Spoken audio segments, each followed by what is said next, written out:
1.8. Represent functions as graphs. So, as you can recall, domain is a set of numbers called the x-coordinates. The range is a set of numbers called the y-coordinates.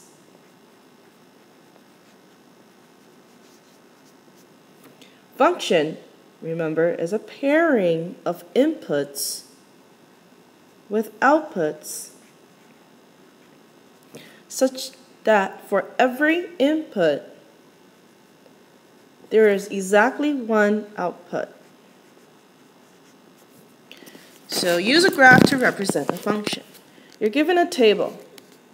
To write these as ordered pairs, you simply use parentheses.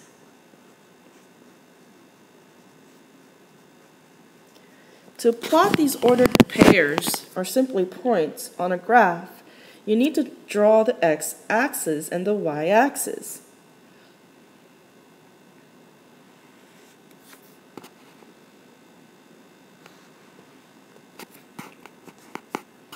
Label the x-axis and the y-axis. So for the first point, you need to shift 1 unit to the right and then shift 2 units up.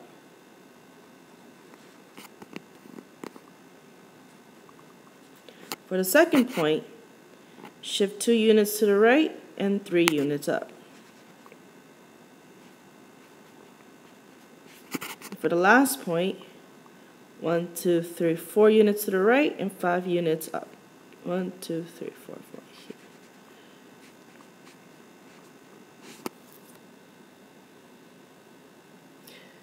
The horizontal axis, or in other words, x-axis of the graph, is labeled with the input variable, x. The vertical axis, in other words, the y-axis, is labeled with the output variable, y.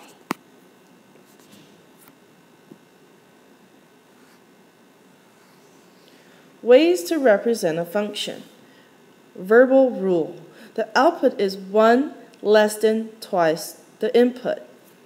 So your equation or the function will look like this. 1 less than twice the input to x. And output is y, input is x.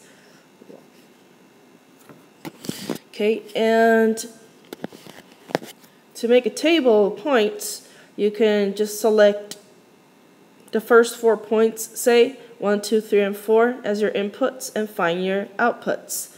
So when x is 1, y is 1. When x is 2, y is 3. When x is 3, y is 5. When x is 4, y is 7. And now you can plot your points.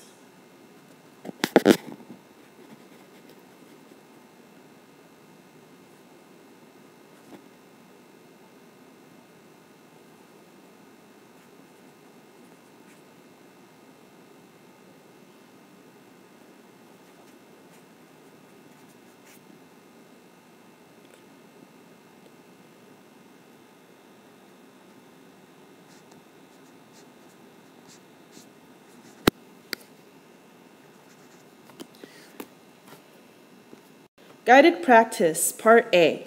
Graph the function. Graph the function when y equals 2x minus 1 with a domain 1, 2, 3, 4, 5. So number 1, or step 1, I'm going to make an input-output table.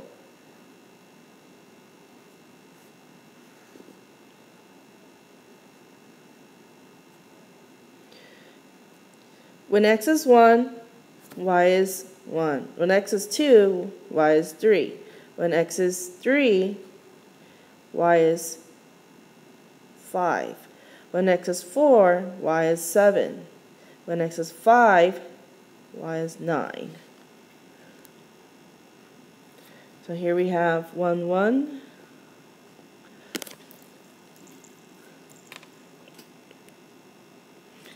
you can decide on the increments. So 1, 1, 2, 3,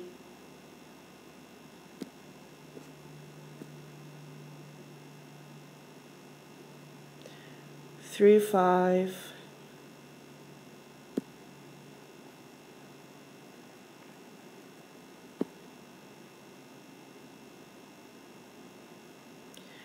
4, 7, 5, 9.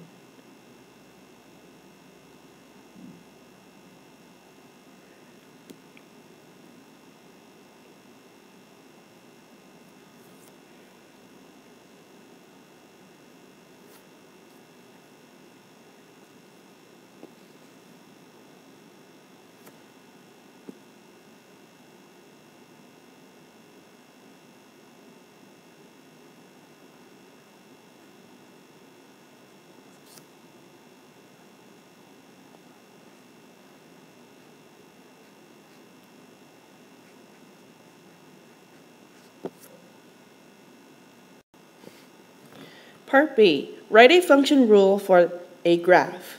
So in the last lesson, you were either given a chart or a list of ordered pairs. And then identify the domain and the range of the function, fn for function. Okay, I would make a table and find a relationship between inputs and outputs.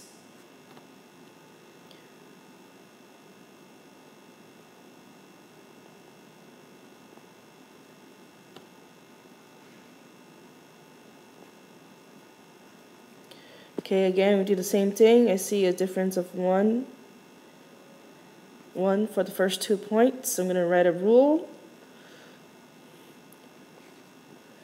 I know my coefficient is 1, so 1x plus. So if I plug in 1 here, 1 plus what number will give me 2? 1. If I plug in 2 to check, 2 plus 1, 3, 3 plus 1, 4, works. And your domain would be 1, 2, 3, 4, 5, and your range would be 2, 3, 4, 5, 6. Okay, let's look at this one. Let's make a table.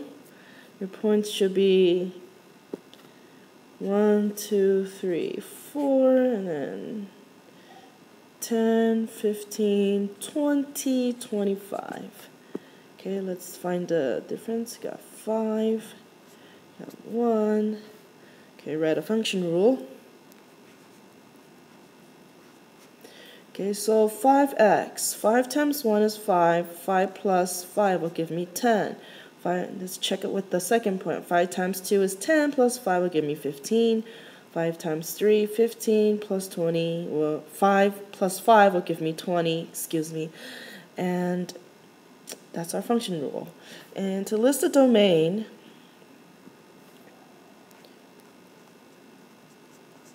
just write 1, 2, 3, 4, and the range 10, 15, 20, 25. Word problems. The table shows the number of hours students spent studying for an exam and the score as a percent received on the exam. Part A, make a scatter plot of the data. Okay, a scatter plot is just basically graphing all these ordered pairs, and then the result will look very scattered. Like the points will be all over the place. So now I'm going to determine a cutoff here for my graph. I see that the first number is 58 for my exam score, so my dependent variable will be exam, and my independent variable will be the time. So I'm going to do a little cutoff here. I'm going to start with 50, 60, 70, 80, 90. And then 1, 2, 3, 4, 5, 6. Okay, and start plotting my points. 158, around this point, 2, 60, 372, approximately around this area. Then we have 485, halfway, 591, 696,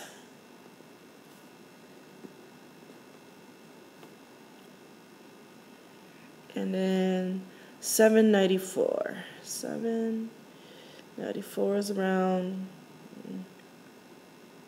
here. So you can see the points are pretty scattered. Okay, don't worry about labeling the points. As long as you show me your increments and label them clearly, then I'll be fine with it. Describe any relationship you see. So you can see as time increases, the exam scores on the majority increased as well. So I can write the exam scores are steadily increasing as students spend more hours studying. And that concludes our lesson for 1.8.